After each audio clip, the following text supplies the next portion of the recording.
we made it to week 2 here at Hidden Gems. Good to be here.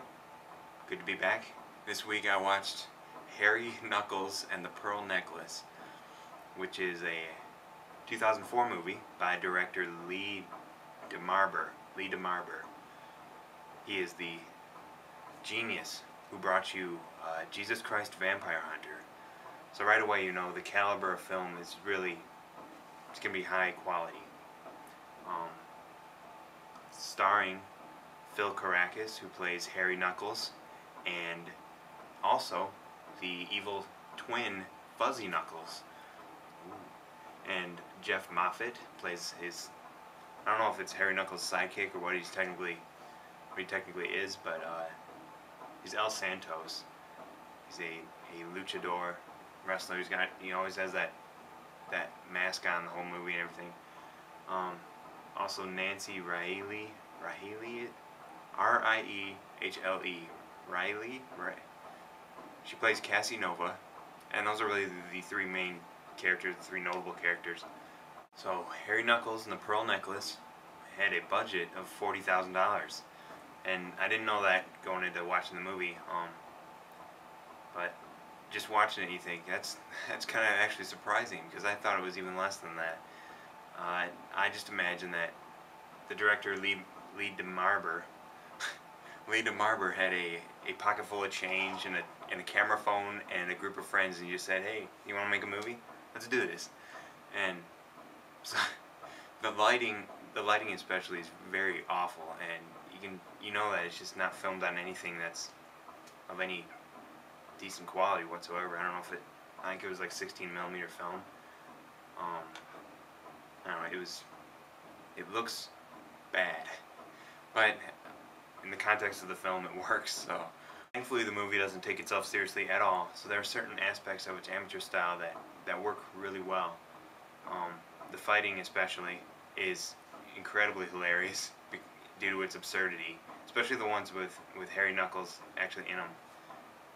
There's the first fight scene in the movie. Harry Knuckles makes this, I've just been calling them fish chucks. They're basically nunchucks with fish on the end, so he's just whipping this chain around, smacking the bad guys with it, and it really sets the tone of the movie pretty well.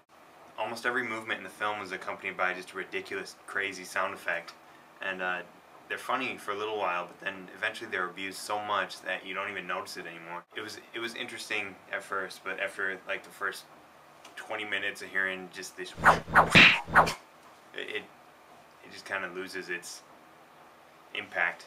Also, the hero of the story, Harry Knuckles, he gives these numerous one-liners that are just so painfully bad, you can't help but laugh. Smells like fish. Tastes like pain. The plot is just all over the place.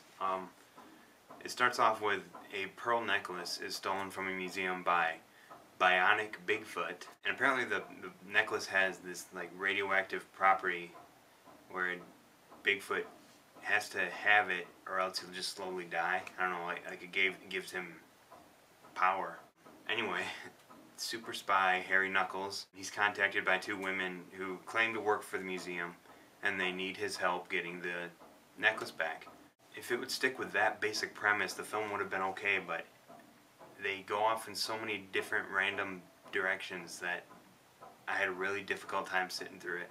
There's just these random fights that just make absolutely no sense whatsoever. You can tell they had a lot of fun making the film, but you needed someone who's going to say, hey, this scene's unnecessary, this scene is unnecessary, or else, you know, there was a good hour probably right in the middle of the film that was just completely worthless. It didn't contribute anything to the plot whatsoever, and the movie was just shy of 2 hours long, which is a lot longer than it needed to be, so that there's a lot that could have been cut out. A lot of the worthless scenes actually center around Harry's sidekick. I guess he's a sidekick, Santos. He has this like separate plot line where he's trying to marry Cassie Nova. She just kind of leaves him high and dry at the altar being a wrestling ring, because he's got to stay true to his roots. He's like, I want to be married in a wrestling ring. So whatever. That just conveniently sets up a huge wrestling match between, you know, Cassie brings in all these, hires all these other wrestlers to come in and beat the crap out of him and kill him, but of course it backfires. But that whole wrestling scene was so incredibly long and boring. I was just like, this is painful. I think that the filmmakers felt like it needed to be put in the movie because there was a lot of really cool stunt work done in there. Maybe they just felt like, we put so much work into this scene, we just gotta include it. That's really not good filmmaking. The runtime is probably the biggest thing against this movie. It comes in at like an hour and 55 minutes, and a premise like this and a movie designed this way works better the shorter it is. Once the novelty of the crazy fight scenes and the hilariously wooden acting, once all that wears off, there's really nothing positive left in the movie. It's very much a one-trick pony. So being as long as it is, there's just a lot of parts that, if you're asking yourself, what does this have to do with the movie? That's not really a good thing.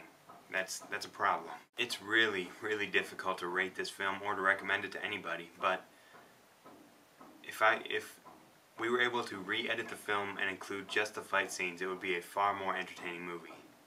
Just take out all the crap, all the plot stuff just as worthless as it is, and if you could just take all that out and just put in the fight scenes, it would be really good. But as it is, I think if you have a big group of friends and you just all want to watch a really bad movie, I think in a group setting, a Mystery Science Theater-esque commentary will sort of naturally come out of it, and that might be pretty entertaining just to be a part of that and just be laughing together and everything at how bad this movie is.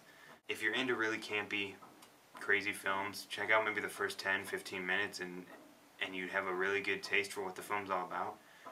But other than that, if you want to check it out, watch the first 10 minutes. You get a good idea. So that's a really safe review right there. Anything past that first 10 to 15 minutes, just proceed at your own risk. So that's pretty much all I have to say. Thank you for watching episode 2. Catch you on the flip side. Catch you on the flip side. We'll run episode 2 when I've already run out of stuff to say in the outro.